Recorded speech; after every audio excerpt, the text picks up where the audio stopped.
To date, Donald has murdered over 79 people using the U.S. military as a weapon in a way that is extra legal, unconstitutional, and in contravention of global law. Nobody seems to care. He's also abusing the presidential pardon power to such a degree that it reveals itself to be yet one more thing we desperately need to reform in this country. One person he pardoned was involved in Donald's insurrection on January 6, 2021, and has since been revealed to be a sexual abuser of children. He also freed a Long Island drug dealer who's now been convicted of molesting his children's nanny and assaulting a toddler. We know, of course, that he either pardoned or commuted the sentences of every single person involved in January 6th, even the most violent among them who committed the second most serious crimes against the United States of America, sedition. Some of those people were supposed to serve jail sentences as long as 18 years. But because they helped him out and were committing horrific acts of violence on his behalf, that was just fine with him. Recently, of course, he pardoned or gave peremptory pardons to people like Rudolph Giuliani, Jeff Eastman, Jenna Ellis, Sidney Powell, and others who were involved in the fake elector scheme to overturn the valid results of the 2020 election, the free and fair election that Joe Biden won by almost 8 million votes. He has recently pardoned a former representative in Congress who was convicted on many charges, including fraud. George Santos was sentenced to 7 years in prison, and Donald decided to pardon him. Why? Well, probably because Santos was kissing his ass. That's all it takes. We know that Ghislaine Maxwell, whom we will continue to talk about often here, Jeffrey Epstein's co-conspirator in committing the crimes of rape and sex trafficking of girls and young women, has been transferred to a minimum security prison where she is receiving preferential treatment, which is not exactly how you would expect a woman convicted of the rape and sex trafficking of young women to be treated. By the way, Maxwell was sentenced to 20 years in prison. And now we are looking at the very strong possibility that Donald is going to pardon her as well, in exchange, I would imagine, for her lying and telling us that he had nothing to do with and knew nothing about Jeffrey Epstein's crimes. I'm speculating, of course. I don't know. I'm just going off of what I'm reading into Donald's absolute and stubborn refusal to release the Epstein files, which he promised that he would do. See a pattern here? Why would somebody who cares about the rule of law or cares about justice pardon such people? Why would anybody want to be associated with such people? It looks like pretty much every single person Donald has pardoned, give or take, is some kind of criminal who has shown no remorse for his or her crimes. What does that mean he is? What does that tell us about him? The failure of many American people to make the connection between Donald's associations and his character remains mystifying to me. I mean, personally, I think anybody who could bear to be in a room with Ghislaine Maxwell is suspect. Anybody who's willing to pardon her or any sex trafficker, any sexual abuser of women, men, or children, anybody willing to pardon another person who participated in the violent overturning of the American government is somebody who is just as bad, if not worse, than they are. Because instead of using his power to protect the American people from criminals like that, he is siding with the criminals and unleashing them onto us. The idea that somebody like Ghislaine Maxwell or Andrew Take or the drug dealer on Long Island who assaulted a toddler was freed by the President of the United States should put an end to all of this. And yet, I highly doubt it will. Let's dive in.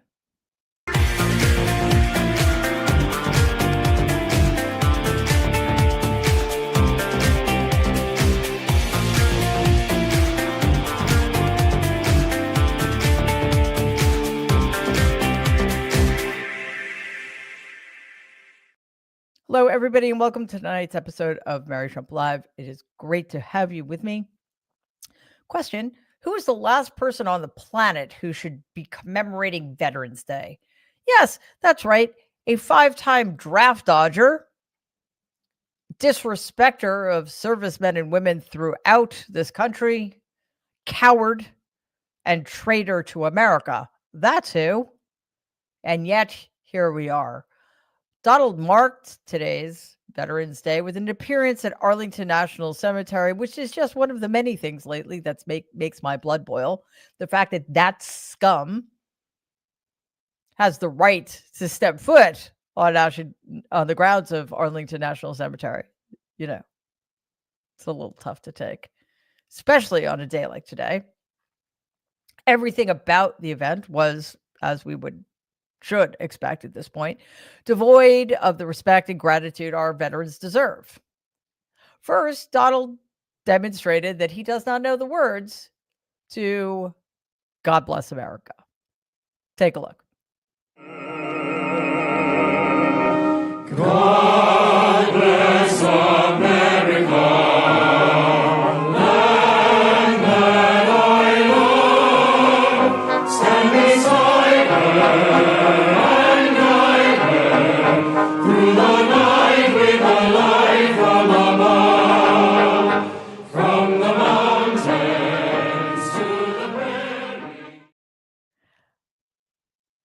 I'm not a huge fan of that song, and even I know the words.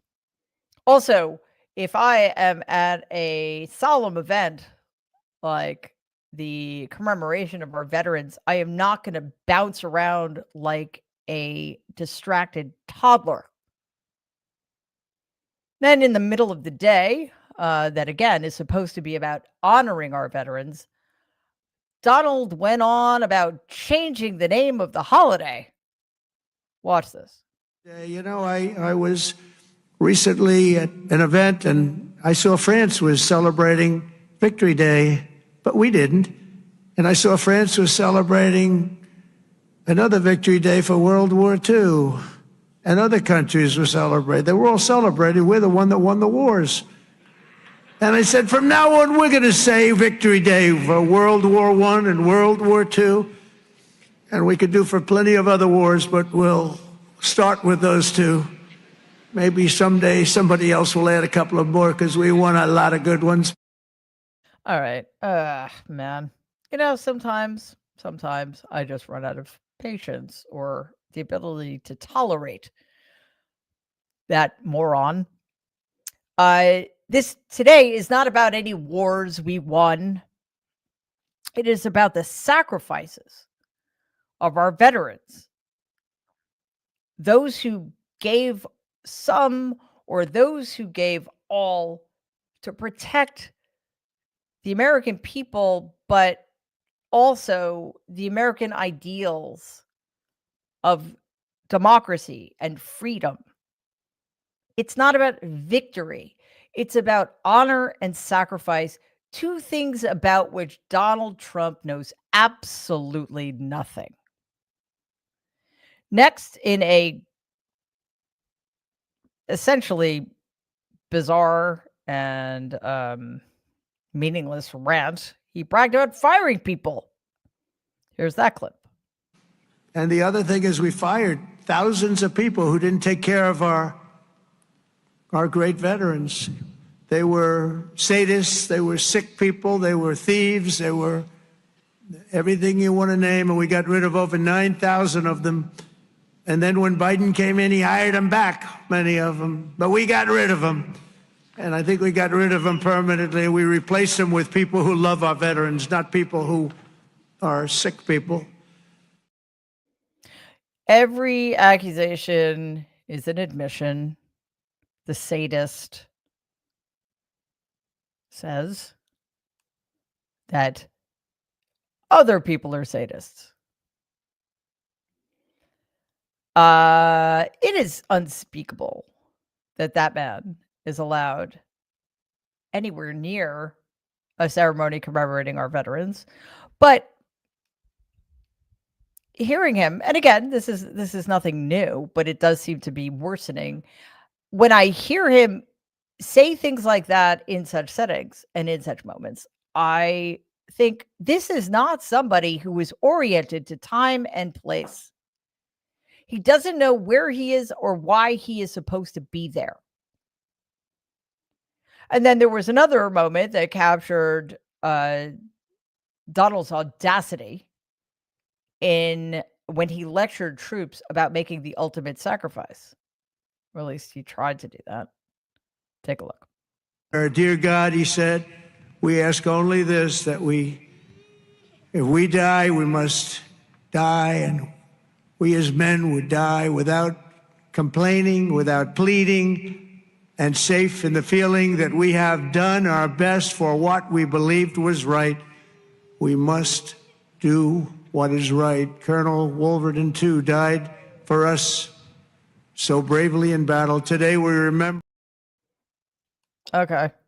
Again, not somebody who has any right to speak to the sacrifices our veterans have made, who has no right at all to characterize the sacrifices that our veterans have made and continue to make. Man who doesn't understand what the military does, what it should be used for, who has put this country in unspeakable danger because of his vast shortcomings. I mean, listen, he lied 5 times to avoid military service. And that doesn't just mean he lied to get out of serving. That means that 5 men served in his place. And of course, we don't know what happened to them. This draft dodger has called veterans suckers and losers. And on a personal note, my dad was a second lieutenant in the National Guard, and he was treated like a sucker and a loser. Thousands of veterans across the country spent the day protesting Donald's use of the military to enforce his cruel and illegal and unconstitutional immigration policies. It's good to see that the veterans are waking up to the threat Donald poses to them and to our country. Fox 32 Chicago spoke to U.S. Army veteran Artie Walker Patacola in the lead up to the protest, and here's what she had to say. Given the fact that ICE is occupying our communities, in some communities we have military and National Guard members occupying our communities, that veterans really needed to stand together with working class people and speak out against this administration. Vets Say No rallies are planned for here in Chicago as well as cities across the country to stand against not only the use of the military in immigration actions, but also the tactics of ICE agents and Border Patrol on immigrants and citizens alike. As veterans, we, sign up to, really protect everyone, and no one is being protected by this administration's tactics. No one is being made safer. In fact, our communities are being made more unsafe by what ICE is doing and what the military is doing on our streets. Yes, that is all true. Veterans showed up today with a stark message. They believe Donald is trying to seize control of our country. Air Force veteran Judson Wager rallied with over 500 other veterans in Washington, D.C. He told independent military outlet Stars and Stripes that, quote, "We are in the middle of an authoritarian takeover of our government. People are getting worried, but they don't fully realize what's going on." And that's because they keep getting lied to. That's because the fascist Republican Party is providing cover to Donald's most egregious, extra-legal, unconstitutional actions. Now, I'm glad to see that a growing number in the military community are speaking out against the Trump regime. Today, Lieutenant General Russell L. Honore saluted veterans by writing an op-ed for MSNBC. He wrote in part, quote, "America is in trouble. From our nation's capital to Chicago and Portland, Oregon, the President of the United States has deployed U.S. troops on American soil. Meanwhile, Immigration and Customs Enforcement, rather than patrolling our country's points of entry, is terrorizing civilians across the nation, assaulting and kidnapping people in plain sight. So today, even as I am honoring my fellow veterans, I'm also sounding the alarm for all my fellow Americans. Our democracy is in peril, and it will take all of us doing our part to protect it," unquote. Also, a former military judge whose name, I think her last name is Van Landingham, said explicitly that what is happening in the Caribbean Sea and the Pacific Ocean, in the context of the American military being ordered by Donald to blow up these boats, is murder. It is murder. There's no other word to describe it. That is the kind of contempt Donald Trump has for the U.S. military and its service members. I just hope that veterans can convince those who are currently serving what it means to distinguish between a legal and an illegal order, and urge them to refuse to carry out illegal orders, because that's not how any of this is supposed to work.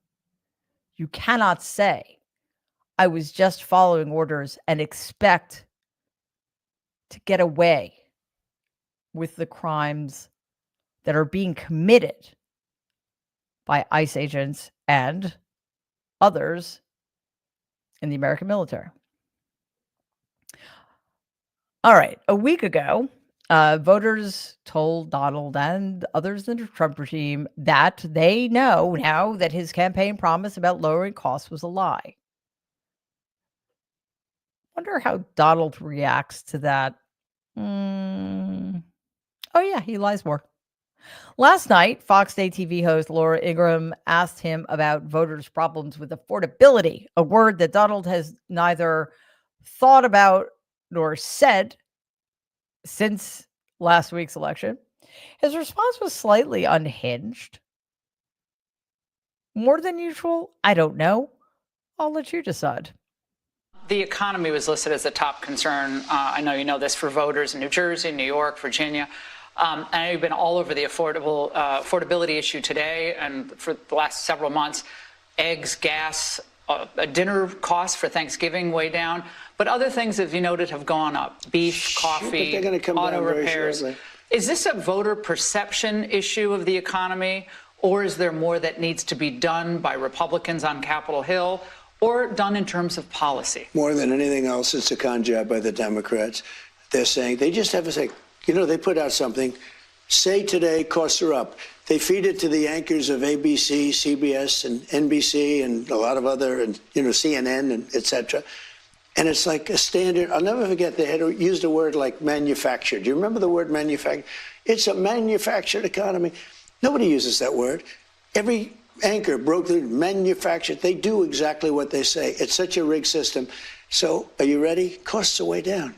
Gasoline is going to be hitting $2 pretty soon, or around $2. Gasoline is at $2.70 now, and it was at $4.50 under Biden, under Sleepy Joe. When gasoline comes down, when energy comes down, and everybody agrees energy's down, we're drilled, drill, baby, drill. We're going like wild. We produce more gasoline, oil and gas in the last month than we ever have before, by far.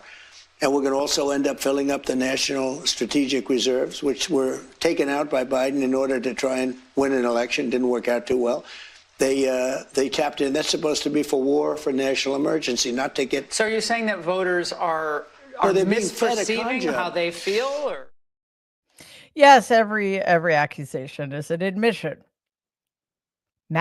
Also, what is it with his bizarre inability to understand how language works? The term groceries, that old term groceries, I'm bringing it back because nobody says groceries anymore, except when you say, I'm going to the grocery store to buy groceries. And now manufactured. Who uses the word manufactured anymore? Well, everybody who's talking about manufacturing things, as in actually building them or making them up.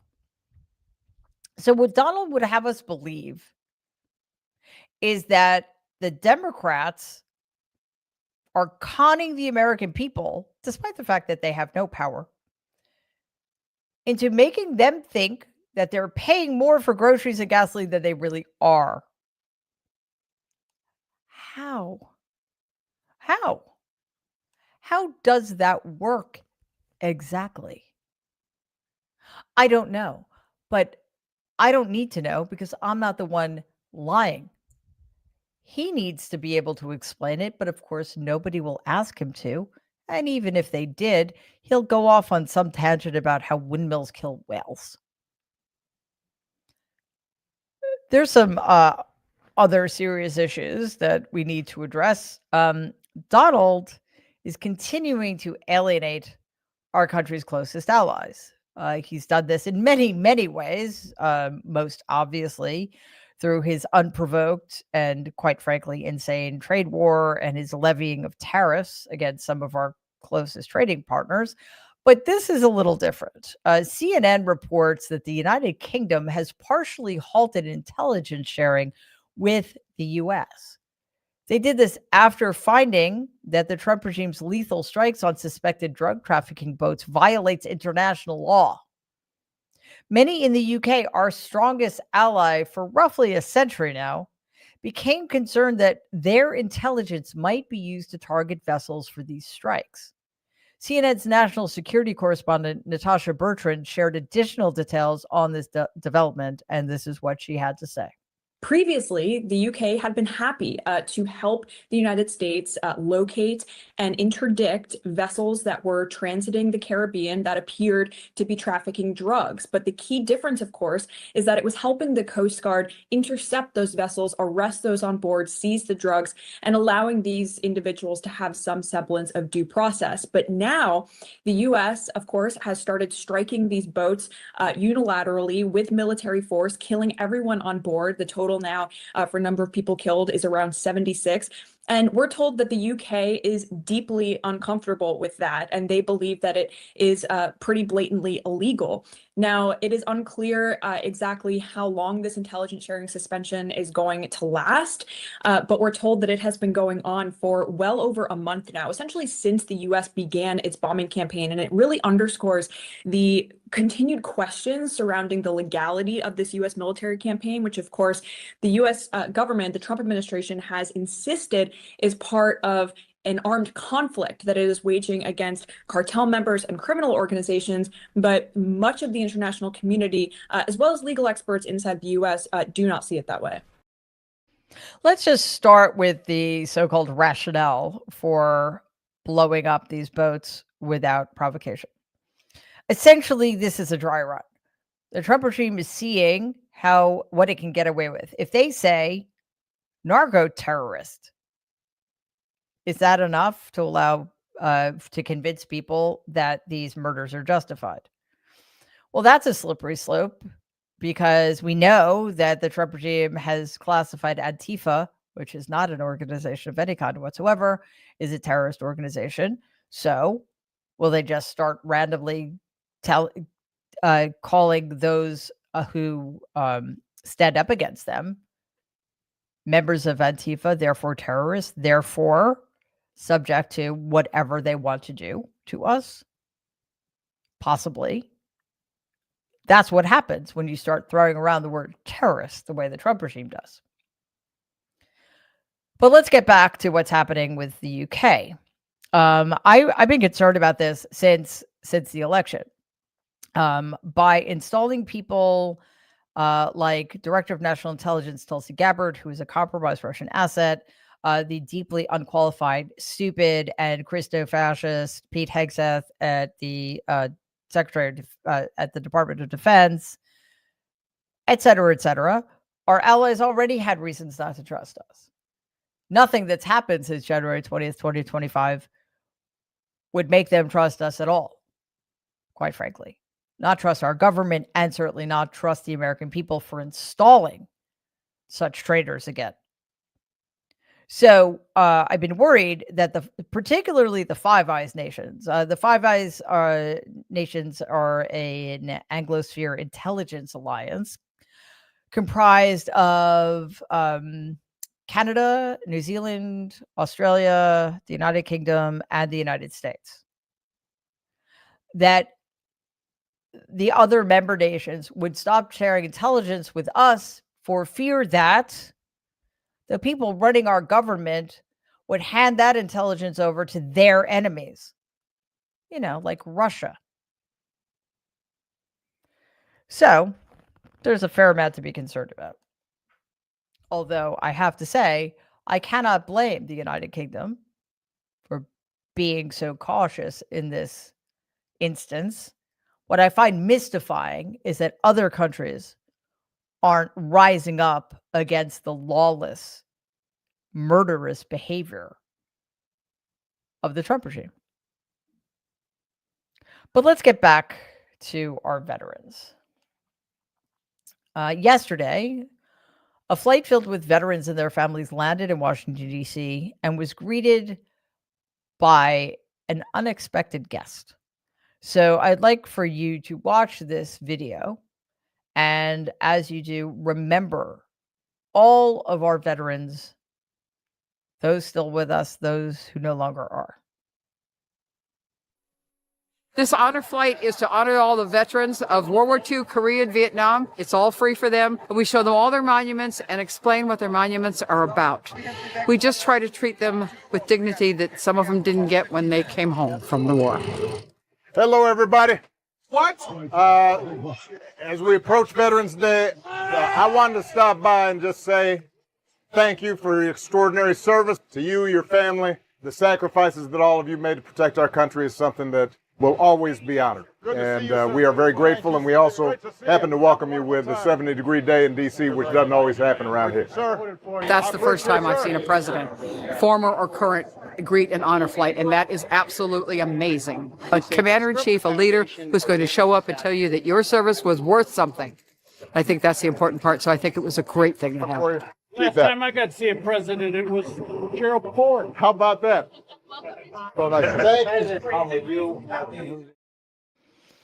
Thank you, Barack Obama, for demonstrating to the American people what a real leader looks like. All right. It's been a day. So let's get your comments, questions, etc.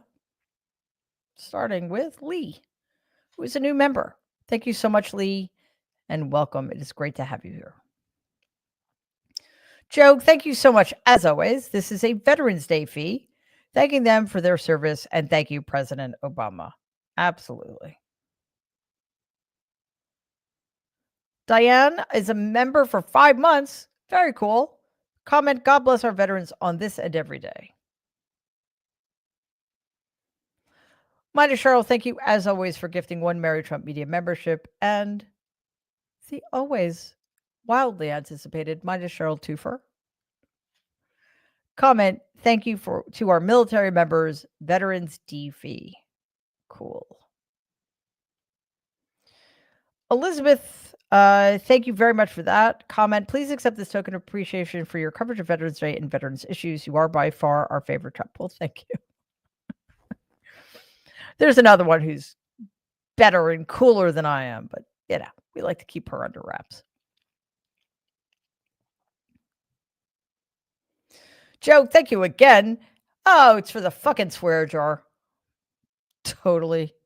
Yeah, it was a day where swearing was necessary. Lou G1D6H. Thank you so very much for that, Lou. Comment. Hi, Mary. I've been very absent fee.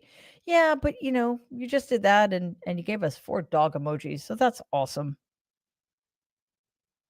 At least I think they're tiny on my screen, which is weird, but I think that's what they are. Some adorable mammal. The Archlark is a new member. Thank you so much for that and welcome. Lucy Lou, thank you very, very much. That's most excellent of you. In the middle of nowhere, thank you so very much as always. Comment, my uncle was killed at Pearl Harbor. After 83 years, his are the oldest remains to be identified. Thanks to their effort, I'm proud to say that this spring he will receive full military honors in Arlington for those who served on our behalf. Thank you. That's extraordinary. That is absolutely extraordinary. I am so grateful to those who never gave up, but also so relieved on behalf of your family because that's sort of an unimaginable situation. So it is absolutely fitting that your uncle finally get the honors he so richly deserves. Lucy Lou, again, thank you so very much. Question, your dad was in the National Guard. Are you saying your dad is the only Trump who ever served? That's almost headline news. Yeah, I've been saying that for a long time. My dad, he went to Lehigh University. And not only was he in Sigma Alpha Mu, which was at the time a fraternity that was comprised exclusively of Jewish members. He joined that fraternity, and actually his senior year was president of the fraternity. He, while an undergraduate on his own, got his private and professional pilot's licenses, and he was a member of ROTC. So when he graduated, he was automatically second lieutenant in the National Guard, and he served for several years. I don't know for how long, actually, because it's not something he talked about. And it's also not something anybody else in my family talked about.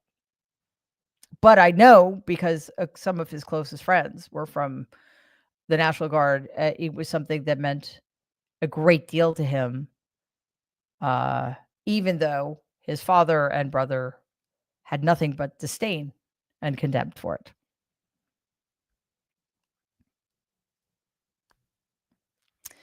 Soka Deb, member for 5 months. Fabulous. Comment, thanks, Mary and team. I'm looking forward to the new membership changes. So are we, quite frankly.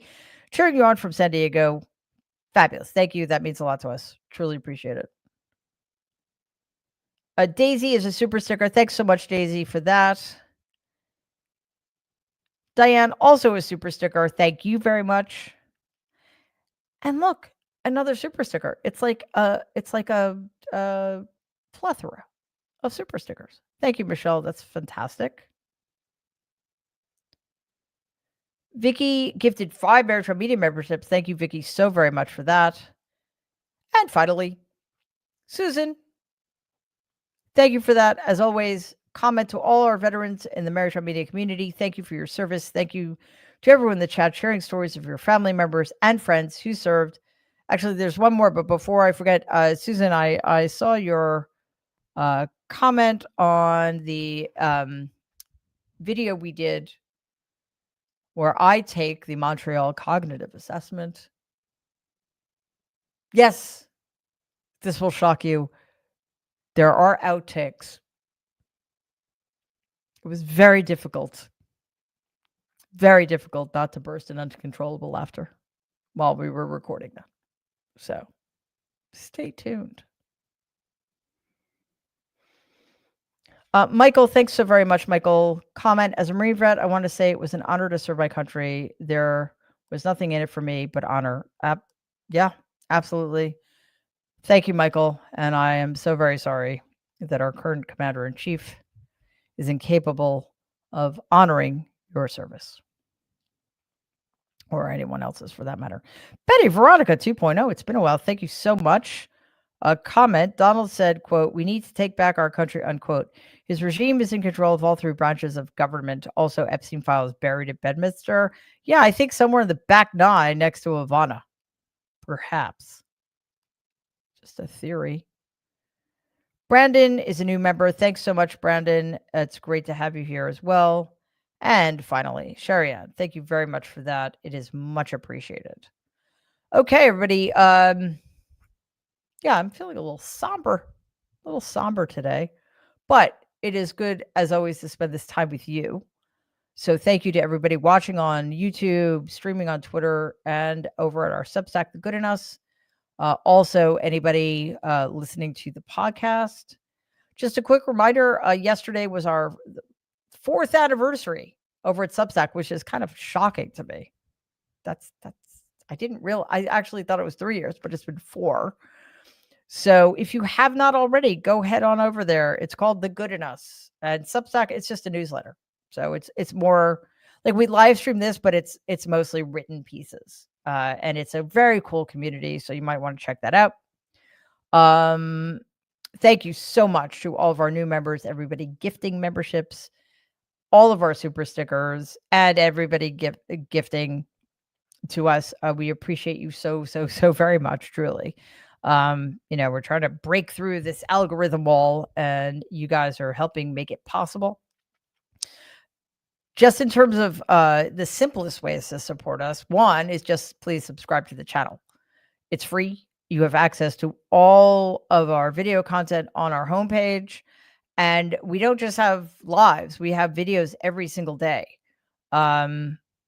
They're pre-recorded. So another way to support us is watch those videos, like them, share them, comment on them. That helps us a lot as well. Let's see, we just did one today about the whole Ghislaine Maxwell, Jeffrey Epstein debacle, horror, what have you. And also one about Donald's penchant for pardoning criminals. I guess, he needs company or something.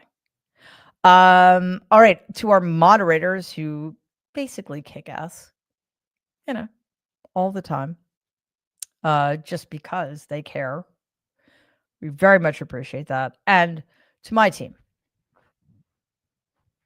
a group of people who make this, despite the darkness sometimes, make this a joy, which is not an easy task in these dark times, truly.